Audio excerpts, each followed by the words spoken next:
one take specifically came from one of y'all that said the SEC is up for grabs and everyone is trying to lock it down. To me, this was one I had to sit and think about for a minute. Because you look at what happened from the postseason results and the preseason betting favorite. Like Georgia was favored in the preseason and then won the whole deal in the postseason. But I think they're onto something here. 3 teams in the last decade have won the SEC. Just 3 teams. Primarily Georgia and Bama, LSU sprinkled in there. But this year, you didn't really get a truly dominant vibe from anyone, did you? Like there were different moments throughout the season where you're like, hey, that could be the most dominant team. Hey, that's the most complete team. And then whoever you thought that team was, there's a pretty good chance if they were in the SEC, they ended up catching an L the next 1 to 2 weeks later. And so as we move forward and try to evaluate what the SEC is here going forward, I think there's a lot of folks that are very quick to say, well, the SEC is wide open because now everybody else can pay players too, right? That's kind of been the fun punchline for a lot of folks. To me, the SEC is just this dish that used to be a little bit bland, kind of knew what you were getting. You know, contrary to popular belief, I put more than just salt and pepper on my chicken, contrary to maybe some stereotypes. The SEC is just adding some spice here, right? I mean, with all these different things that have happened to the conference. They've added Texas and Oklahoma. They've done away with divisions. Nick Saban, the greatest coach of all time, who was responsible for a fair amount of those SEC championships, he has since done a great job on College Game Day. The transfer portal has been a massive, massive factor when it comes to the depth across the conference. So there's all these things now that I don't know you just point to one, but as we factor them all together, you look at the SEC and you're like, okay, that does make for a little bit more, I hate using this word in college football because I think it's overused, but it does make for a little bit more parity, if you will.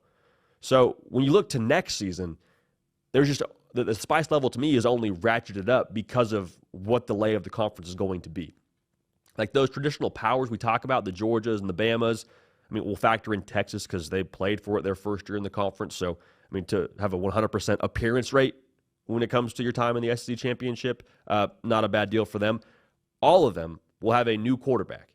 A lot of these other schools, though, that are maybe some of the dark horse picks to win the conference or to appear in Atlanta, they've got some pretty exciting, high potential kind of cats at the quarterback position.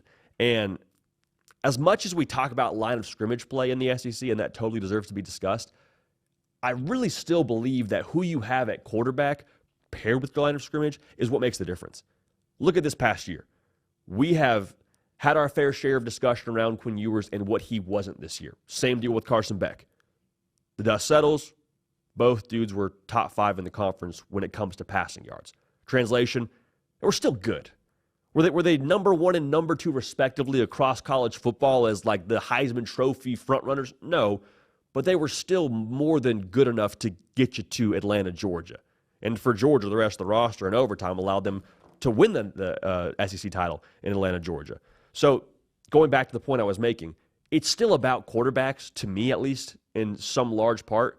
And you look at who these schools across the SEC have coming back as returning guys, from Lenora Sellers, who we have as the number 1 returning guy for us here on the hard, for myself here on the hard count. You have Garrett Nussmeier, who, spoiler alert, Cato, that's his number 1 guy returning next year.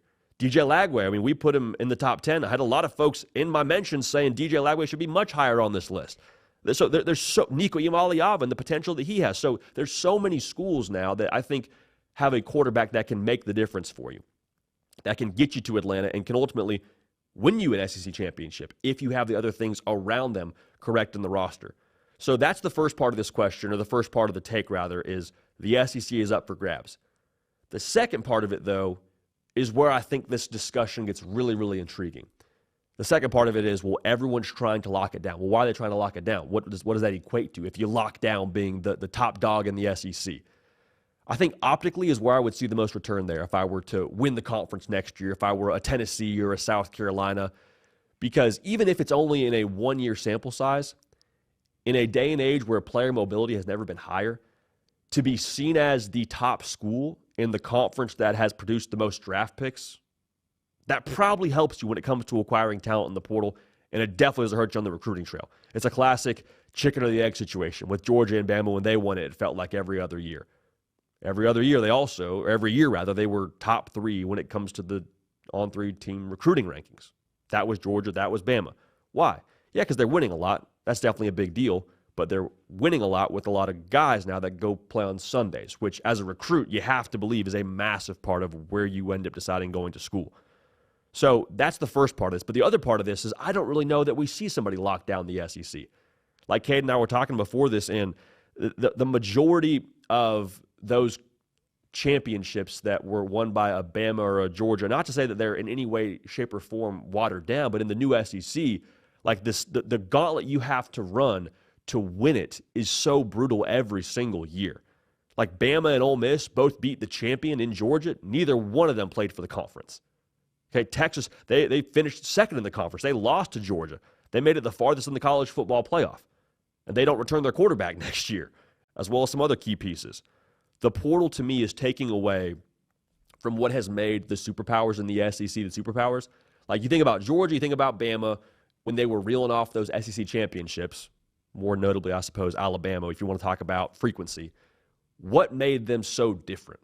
What made them so much of a force to where you'd line up that first weekend of December, and it was like, hey, Alabama's going to be Alabama, and the Tide are going to roll today. Yeah, skill players, for sure. That was a part of it. We mentioned quarterback play. That's a huge part of it.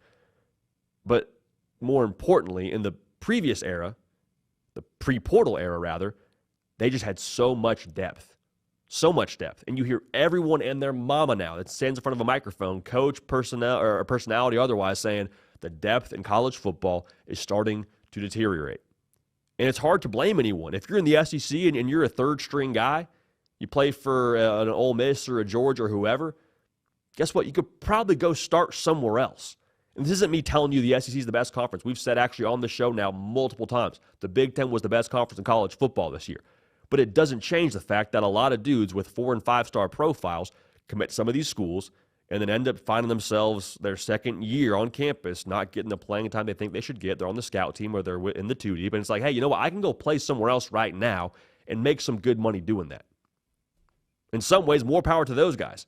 So you don't have the third platoon of Georgia or Alabama just looking like the same as the first platoon that they had on the defensive line rolling out there when everybody's dinged up in December. It's a long way to say next year will be awesome. The quarterback play will have a huge part in that. But as we move into a new era of college football where the depth across the board, not just the SEC, is going to be at a lesser level, I think it's going to be a world where nobody locks down the SEC. But with that being said, if you do, to you, a lot of spoils to that, Victor.